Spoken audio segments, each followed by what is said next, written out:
the San Bernardino County Mountains. Thanks to the combined efforts of the Mountain Area Safety Task Force, the Fire Safe Councils, and people like you, our mountain forests are healthier and more resistant to fire than in recent years. Dead and dying trees killed by drought, bark beetles, and overcrowding constitute an extreme fire hazard and contributed to the catastrophic wildfires of 2003 and 2007. To significantly reduce the fire danger, members of the Mountain Area Safety Task Force, or MAST, have removed more than 1.5 million dead or diseased trees. The task force is a coalition of government agencies and private organizations in San Bernardino County that are concerned with public safety in the mountain areas. The tree removal program has been a significant step in helping restore the health of the forest. However, there is still much work to be done. There is risk of catastrophic wildfire from live vegetation, or what firefighters call green fuel. This is Camp Sealy, circa 1920. Notice how the trees are naturally spaced far apart.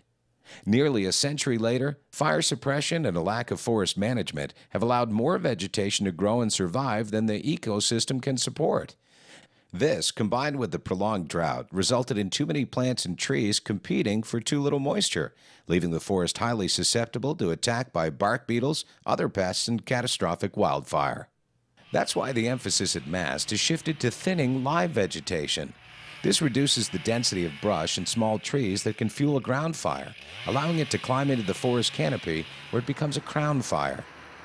MAST is urging mountain area property owners to participate in this next phase of fuel reduction by making the areas around their own homes safer from the threat of fire.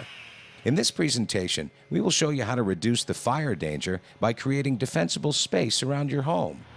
We realize that every property is different. These recommendations are intended as guidelines to help you make your property more fire resistant and create a healthier forest. The following steps for creating defensible space are the property owner's responsibility.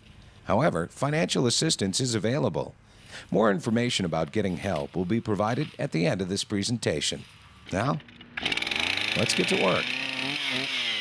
A house or building with brush and trees in close proximity can allow a fire to quickly engulf the structure. By removing vegetation, your home will be safer.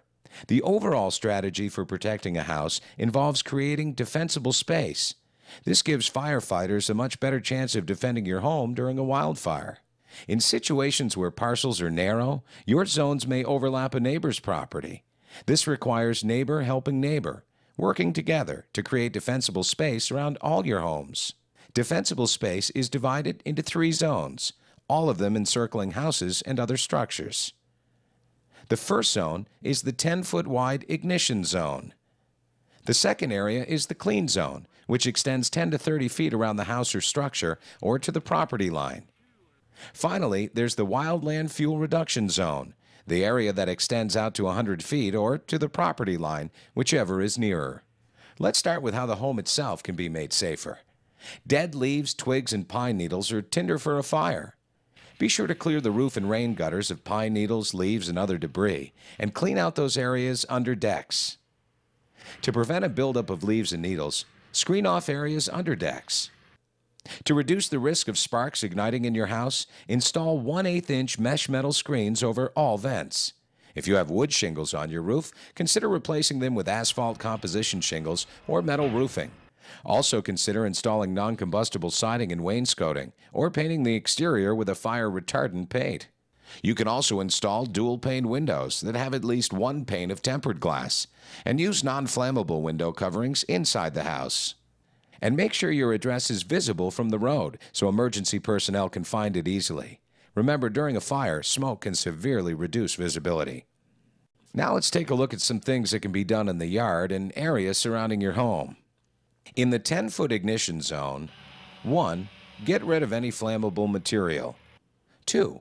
Trim tree branches that are within 10 feet of a chimney or stovepipe. 3. Clean all dead material and vegetation away from the house and clear all weeds. 4. Cover open ground with gravel, rock, brick, or paving. 5. Stack firewood at least 10 feet away from all structures.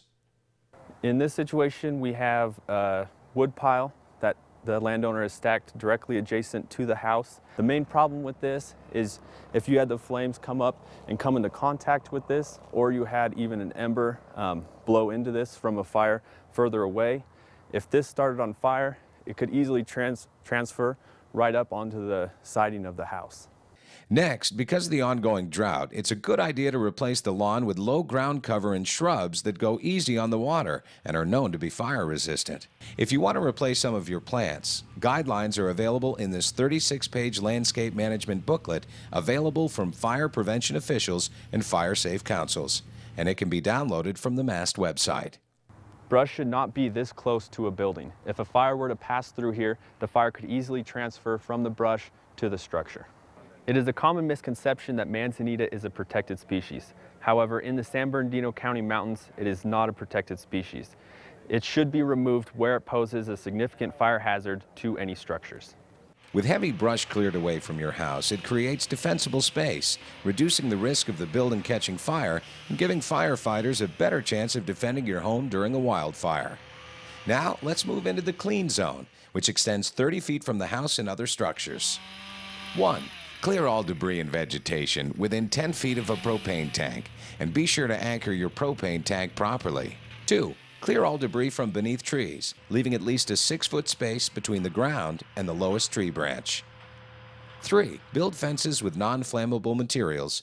4. Replace highly flammable plant material with less flammable, low-growing species within 30 feet of your house, and check your fire agency for local regulations. 5. Space shrubs 4 feet apart in flat areas and as much as 40 feet apart on steep slopes.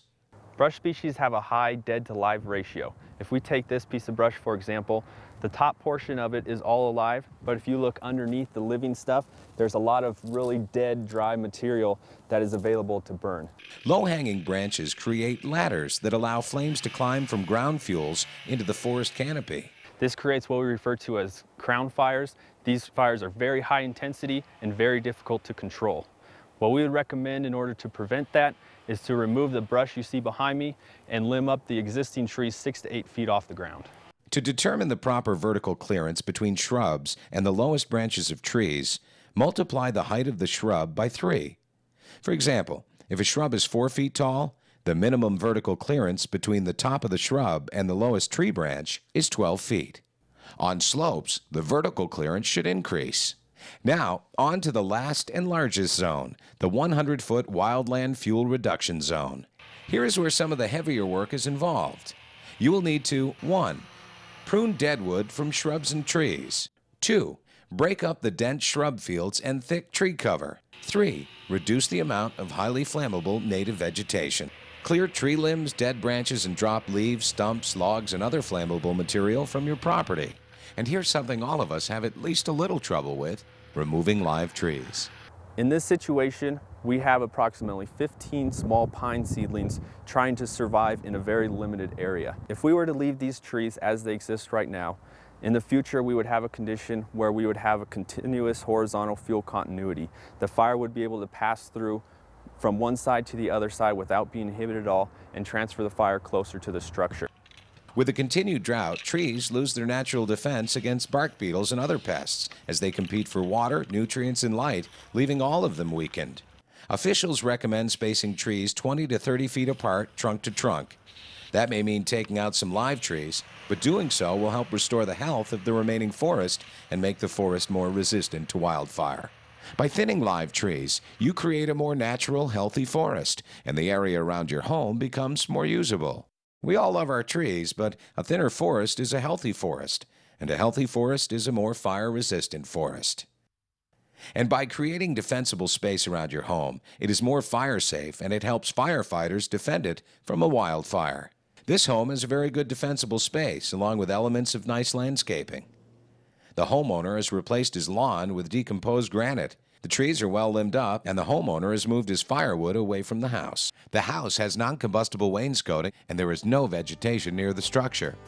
Some homes will require more work than others, but the enduring beauty that draws people to the mountain areas makes it all worthwhile. Contact these agencies if you want a fire prevention official or forester to advise you on the specifics of your property. And be sure to ask about getting some financial help. For more information, you can also visit the MAST website at www.calmast.org. Another valuable source of information is the Inland Empire Fire Safe Alliance website at fireinformation.com. The majesty of the San Bernardino County Mountains is why we live, work, and play here. Let's keep these mountains healthy and fire safe so we can enjoy them for generations to come.